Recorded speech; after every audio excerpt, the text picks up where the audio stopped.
문제가 생겼다. 누군가 잘못을 했다. 그럼 우리는 물어야 한다.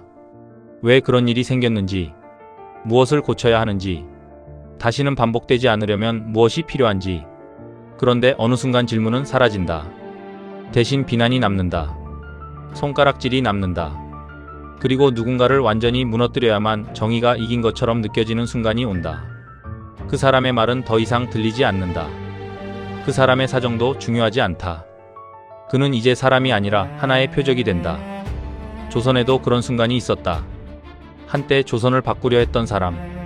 왕은 그를 불렀고 백성은 그에게 기대를 걸었다. 젊은 선비들은 그를 따랐다. 그의 이름은 조광조. 그는 조선을 고치고 싶어 했다. 하지만 조선은 그의 개혁을 감당하지 못했다. 오히려 그를 부숴버렸다. 오늘은 조선을 바꾸려던 개혁가가 어떻게 비난과 낙인 속에서 무너졌는지에 대한 이야기를 하려고 한다.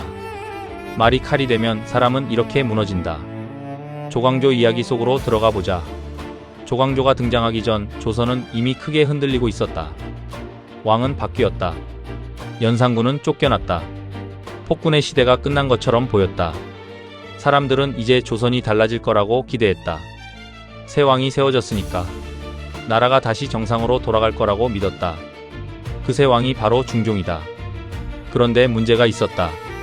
중종은 스스로 왕자를 차지한 왕이 아니었다. 신하들이 연산군을 몰아내고 세운 왕. 이른바 중종반정. 중종은 왕이었지만 처음부터 빚진 왕이었다. 왕자에 앉아 있었지만 처음부터 왕자에 앉았던 사람은 아니다. 그를 왕자에 앉게 해준 사람들이 있었다. 반정 공신들. 그들은 목숨을 걸고 연산군을 몰아냈다. 그 공로는 매우 컸다. 그리고 공로는 곧 권력이 되었다. 권력은 특권이 된다. 특권은 가볍게 내려놓을 수 있는 것이 아니다. 왕은 있는데 왕을 만든 사람들이 왕보다 더 큰 그림자처럼 조정을 덮고 있었다. 중종은 알고 있었다. 왕이 바뀌었다고 조선이 깨끗해진 것은 아니라는 걸. 폭군이 사라졌다고 권력의 주인이 사라진 건 아니라는 걸. 그때 한 젊은 선비가 등장한다. 조광조. 그는 어릴 때부터 성리학을 깊이 공부한 사람이었다. 스승 김갱필에게 배웠고 사림의 기대를 한몸에 받았다. 그에게 정치는 단순히 벼슬길이 아니었다. 조선을 바르게 만드는 일이었다. 그는 믿었다. 나라가 바로 서려면 사람부터 바로 서야 한다고. 사람이 바로 서려면 도덕과 원칙이 정치의 중심이 되어야 한다고. 요즘 말로 하면 이런 느낌이다. 시스템이 썩었으면 사람도 바꾸고 제도도 바꾸고 기준도 다시 세워야 한다. 대충 눈치 보고 넘어갈 일이 아니라는 것이다. 중종에게 조광조는 매력적인 사람이었을 것이다. 왕을 만든 공신들에게 눌려있던 중종에게 조광조는 새로운 가능성처럼 보였다. 공신들의 눈치를 보지 않고 왕권을 세울 수 있는 카드. 낡은 권력을 흔들 수 있는 젊은 개혁가. 중종은 조광조를 가까이 했다. 조광조는 빠르게 올라갔다. 그리고 조선 조정에는 새로운 바람이 불기 시작했다. 이런 역사 이야기가 좋다면 구독과 좋아요로 함께 해주세요. 사람 사는 사람을 통해 배우는 역사 이야기입니다. 조광조는 조선을 고치고 싶어 했다. 그가 추진한 개혁은 어렵게 말하면 복잡하지만 핵심은 단순하다. 좋은 사람을 쓰자. 원칙대로 하자. 가짜 공로는 걷어내자. 나라를 도덕과 실력의 기준 위에 세우자. 먼저 현량과. 조광조는 단순히 시험만 잘 보는 사람보다 진짜 덕과 능력이 있는 사람을 뽑아야 한다고 봤다. 추천을 통해 어진 인재를 찾고 그들을 정치에 참여시키자는 생각이었다. 지금으로 치면 낡은 인맥과 기득권만 돌려막기 하지 말고 진짜 괜찮은 사람들을 찾아 쓰자는 말이었다. 틀린 말은 아니다. 다음은 향약. 마을 공동체를 도덕적으로 바로 세우자는 제도였다. 서로 돕고 잘못은 고치고 공동체 안에서 질서를 세우자는 생각. 이 역시 조광조다운 개혁이었다. 나라는 조정에서만 바뀌는 게 아니라 마을과 사람들의 생활 속에서 바뀐다고 본 것이다. 또 소격서 폐지. 소격서는 도교식 제사를 담당하던 관청이었다. 조광조는 유교 국가인 조선에서 이런 제사가 맞지 않다고 봤다. 조선이 성리학의 나라라면 국가 운영도 그 원칙에 맞아야 한다고 생각했다. 그리고 가장 결정적인 개혁. 위훈 삭제. 중종 반정 때 공신으로 이름을 올린 사람들 중에는 실제 공이 크지 않은데도 공신 대우를 받은 사람들이 있었다. 조광조는 이 부풀려진 공운을 삭제해야 한다고 주장했다. 한마디로 말하면 이거다. 가짜 공신의 특권을 걷어내자. 여기서부터 상황이 달라진다. 앞의 개혁들은 불편해도 참을 수 있었다. 하지만 위훈삭제는 달랐다. 이건 훈구 세력의 밥그릇을 정면으로 건드리는 일이었다. 권력의 명단에서 이름을 지우는 일, 특권의 뿌리를 뽑는 일, 그동안 누려온 지위와 혜택이 흔들리는 일이었다. 조광조가 한 말이 틀린 말은 아니었다. 아니, 맞는 말이 많았다. 좋은 사람을 쓰자. 원칙대로 하자. 공로가 없으면 특권도 없어야 한다. 듣기에는 너무 바른 말이다. 그런데 정치에서 바른 말은 언제나 안전하지 않다. 누군가에게는 바른 말이 칼이 된다. 특히 그 말이 자기 자리를 겨누고 있을 때는 더욱 그렇다. 조광조는 조선을 실력과 원칙의 나라로 만들고 싶었다. 하지만 그 원칙은 누군가의 밥그릇을 빼앗는 일이다. 처음에는 불편함이었다. 저 사람 너무 급한 거 아니야? 정치가 말처럼 깨끗하게 되나? 왕을 너무 압박하는 거 아니야? 공신들을 한꺼번에 적으로 돌리면 어쩌자는 거야? 이 정도의 비판은 가능했다. 아니, 필요했다. 조광조도 완벽한 사람이 아니었기 때문이다. 그의 개혁은 너무 빨랐고 그의 말은 너무 곧았다.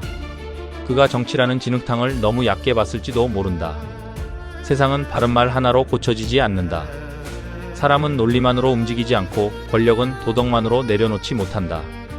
조광조는 그걸 충분히 계산하지 못했다. 문제는 여기서부터다. 비판은 어느 순간 낙인이 되었다. 조광조는 더 이상 토론할 상대가 아니었다. 그는 위험한 사람이 되었다. 왕을 흔드는 사람, 조정을 어지럽히는 사람, 나라를 혼란에 빠뜨리는 사람, 심지어 왕이 되려는 사람. 사람들은 복잡한 문제를 푸는 걸 싫어한다. 왜 이런 일이 생겼는지, 어떤 제도가 문제인지, 누가 어떤 책임을 져야 하는지, 이런 질문을 하기보다 문제를 지워버리는 쪽을 선택하는 경우가 많다. 또 문제를 풀기 위해 질문하고 원인을 찾는 건 어렵지만 한 사람을 악역으로 만드는 건 쉽다. 저 사람 때문이다. 저 사람만 없으면 된다. 저 사람만 무너지면 정의가 이긴다. 이렇게 말하는 순간 세상은 갑자기 단순해진다. 조광조에게도 그런 일이 벌어졌다. 전해지는 이야기로는 누군가 나뭇잎에 글자를 새겨 벌레가 갉아먹게 했다. 나뭇잎 위에 새겨진 글자는 추초이왕, 조씨가 왕이 된다. 조광조가 왕이 되려 한다는 뜻으로 해석될 수 있는 말이었다. 이 이야기가 어디까지 사실인지는 조심스럽게 봐야 한다. 하지만 이 장면이 보여주는 분위기는 분명하다. 이미 조광조는 누군가에게 불편한 사람이 되어 있었다. 그를 두려워하는 사람도 있었고 그를 제거하고 싶은 사람도 있었다. 그런 상황에서 소문은 사실보다 빨랐다. 증거보다 감정이 먼저 움직였다. 질문보다 결론이 먼저 나왔다. 그는 위험한 사람이다. 그러니 없애야 한다. 권력은 아주 오래된 방법을 꺼냈다. 토론하지 않는다. 설명하지 않는다. 대신 이름표를 붙인다. 위험한 사람, 나라를 흔드는 사람, 왕을 넘보는 사람. 한 번 붙은 이름표는 쉽게 떨어지지 않는다. 사람들은 그 사람의 말보다 이름표를 먼저 본다. 그 사람이 무엇을 했는지보다 사람들이 뭐라고 부르는지를 먼저 믿는다. 말은 그렇게 사람을 삼킨다. 중종은 처음에 조광조를 선택했다. 중종은 조광조를 통해 조선을 바꾸고 싶었을 것이다. 공신들의 힘을 누르고 왕권을 세우고 새로운 정치를 꿈꾸었을지도 모른다. 하지만 중종은 조광조를 끝까지 지키지 못했다. 아니, 어쩌면 끝까지 지킬 생각이 없었을지도 모른다. 조광조가 필요할 때는 가까이 두었지만 조광조가 너무 커졌을 때는 부담스러웠을 것이다. 개혁가는 칼이다. 처음에는 내 적을 베어줄 것처럼 보인다. 그런데 어느 순간 그 칼끝이 나를 향할 수도 있다. 중종에게 조광조는 그런 존재가 되었을 것이다. 조광조는 공신들의 특권을 건드렸다. 훈구 세력은 크게 반발했다. 조정은 흔들렸다. 그리고 왕은 선택해야 했다. 개혁가를 지킬 것인가? 권력의 균형을 지킬 것인가? 중종은 결국 조광조를 버렸다. 중종은 조광조를 불러올 힘은 있었지만 조광조를 끝까지 지킬 힘은 없었다. 1519년 기묘사화. 조광조와 그를 따르던 신진사류들은 몰락했다. 조광조는 유배를 떠났다. 그리고 얼마 지나지 않아 사약을 받았다. 한때 조선을 고치겠다던 사람은 조선을 흔드는 위험한 사람이라는 이름으로 사라졌다. 조광조를 죽인 것은 무엇이었을까? 마지막에는 사약이었다. 하지만 그보다 먼저 그를 무너뜨린 것은 말이었다. 위험하다는 말, 왕을 넘본다는 말, 나라를 어지럽힌다는 말, 제거해야 한다는 말. 그 말들이 먼저 조광조를 죽였다. 사람 하나를 무너뜨리는 것은 칼만이 아니다. 말 한마디 말로도 사람은 무너질 수 있다. 그 사람은 위험하다. 그 사람은 나쁘다. 그 사람은 없어져야 한다. 그 말이 계속 쌓이면 어느 순간 사실처럼 굳어진다. 그리고 그때부터는 맥락이 사라진다.